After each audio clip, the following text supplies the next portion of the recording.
agneau sans défaut, mâle âgé d'un an, vous devez prendre un agneau ou un chevreau. Vous le garderez jusqu'au 14e jour de ce mois. Et toute l'assemblée d'Israël immolera entre les deux soirs. On prendra de son sang et on en mettra sur les deux poteaux et sur le linteau de la porte des maisons où l'on le mangera. Cette même nuit, on en mangera la chair rôtie au feu. On la mangera avec des pains sans levain et des herbes amères. Vous ne le mangerez point à demi-cuit et bouilli dans l'eau, mais il sera rôti au feu avec la tête, les jambes et l'intérieur. Vous n'en laisserez rien jusqu'au matin, et s'il en reste quelque chose le matin, vous le brûlerez au feu. Verset 11. Quand vous le mangerez, vous aurez vos reins sains, vos souliers aux pieds et votre bâton à la main, et vous le mangerez à la hâte. C'est la Pâque de l'Éternel. Père, bénis ta parole. Bénis nos cœurs et bénis nos vies. Et la puissance du Saint-Esprit et ta gloire soient manifestes dans le puissant nom de Jésus. Merci Père pour tout ce que tu feras. Dans le puissant nom de Jésus. C'est ainsi que nous prions et nous disons Amen. Que le Seigneur vous bénisse. Nous saluons dans le nom puissant de notre Seigneur Jésus-Christ. Jésus-Christ est notre Pâque. Jésus qui est notre Pâque. Il n'y avait pas le mot Pâque avant que les enfants d'Israël se retrouvent à une difficulté.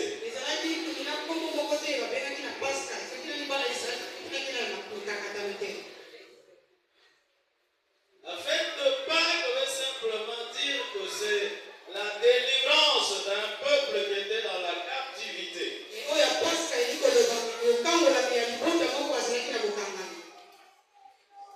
Ce peuple était entre les mains de Pharaon. Il les a pris en otage. Il le maltraitait. Il faisait tout ce qu'il voulait d'eux.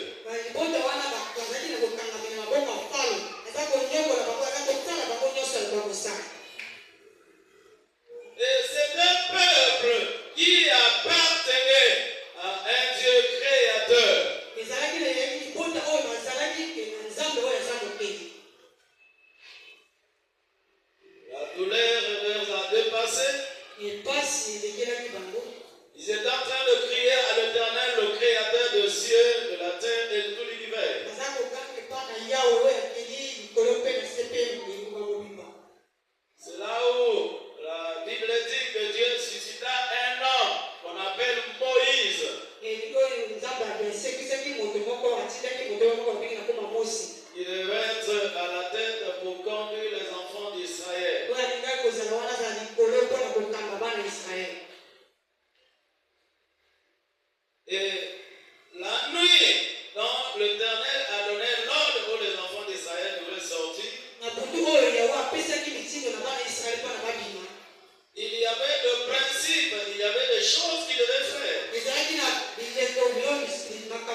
Et c'est ainsi que ça sera à perpétuité, c'est-à-dire à tout moment.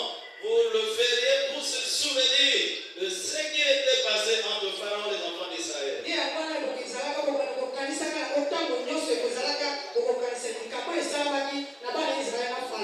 Et à la langue de vos enfants, vous poseront des questions. Qu'est-ce que cela veut dire, ces pratiques que vous pratiquez, ce que vous faites là, ça veut dire quoi?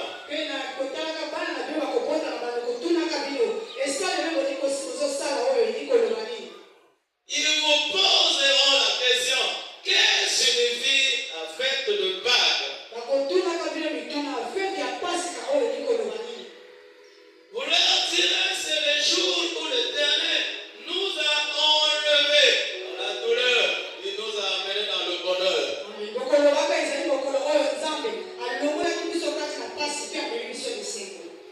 Pâques, c'est la délivrance. C'est enlever ceux-là qui étaient dans la prison et qui deviennent libres. Ce peuple était en prison. Et quand chacun devait tuer l'agneau, il y a le principe peut-être que la Bible nous a dit. Il ne doit pas manger la tête. Il ne doit pas manger la patte. Et il doit manger seulement la chair. Et ça sera mangé avec le levain amer.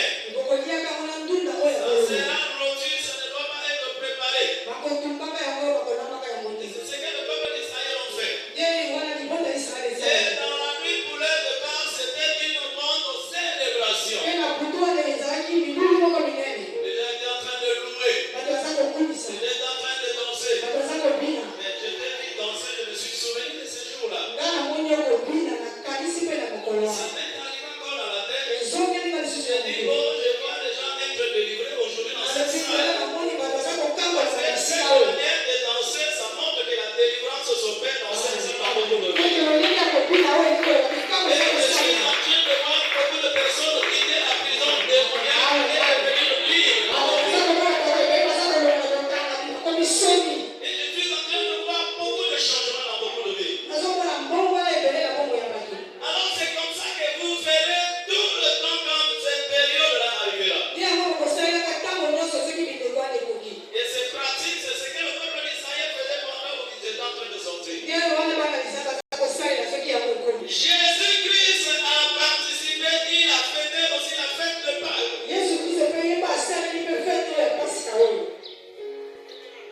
Alléluia.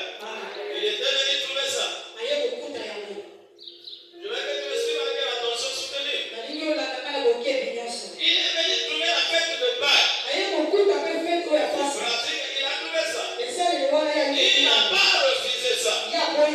Lui aussi, il a fait la même chose. Il a participé, il en a fêté à plusieurs reprises avec